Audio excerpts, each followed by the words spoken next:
So I'm here with Carl Abbott and Paul Tomlinson following Gresley's 3-0 win over Deepin. So Carl had to really grind out in the second half, but a really good performance in the first half.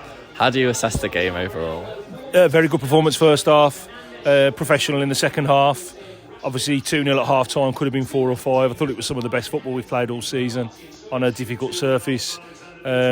Just very pleased really. I thought there was some outstanding individual performances in that as well. I thought Noel Toll was absolutely brilliant in City midfield.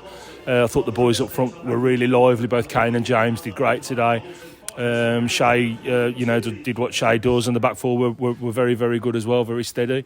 So very good performance. As I say, could have been a lot wider at half time. Second half did just what we needed to do, really, take no risks and just maintain control of the game. So good day at the office.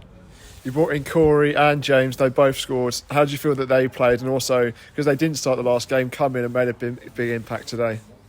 Yes, well, we spoke to Corey, on Wednesday night, and said we felt that across the next two games now on slightly better surfaces, although that was difficult today, he would need to come and do his part now, and that's been the message all along. Really, it's a squad game. We've got a very, very good squad, gifted players, and trying to manage the load of players a little bit today as well. Albie, could probably have done without today.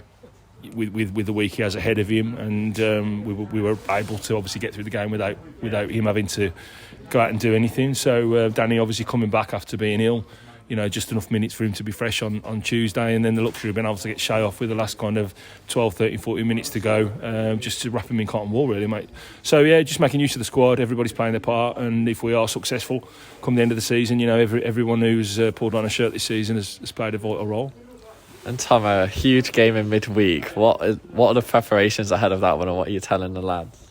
Well, at the moment we've said nothing. It's just about rest and recovery now, and then we'll deal with that on Tuesday night. So you've come off the back of a tough couple of weeks, really. You know what I mean? Especially now that the pitches have changed, because you've gone from soft pitches to hard pitches, which can affect your joints. And Kane's come off today, not a problem, but he's got a little knock as well from one of the collisions that he's had. So it is just about how they recover now between now and Tuesday night, and just being fresh. The lads have got to really look after themselves, rest up tonight. And I know that's difficult with non-league footballers, but they do need to look after themselves a little bit over the next day or two, just to be fresh for Tuesday night, because it's going to be a really, really big, important game for both clubs. Not just us, but for both clubs. But as I said, we've got a good squad, and when you can rest players a little bit, it's a luxury to have that. As you say, like with Albie today and Danny just having sort of 10, 15 minutes, you are going to go into it with as many fresh legs as possible. So for me, it is just literally about that now, recovery, ready for Tuesday night. All right, cheers.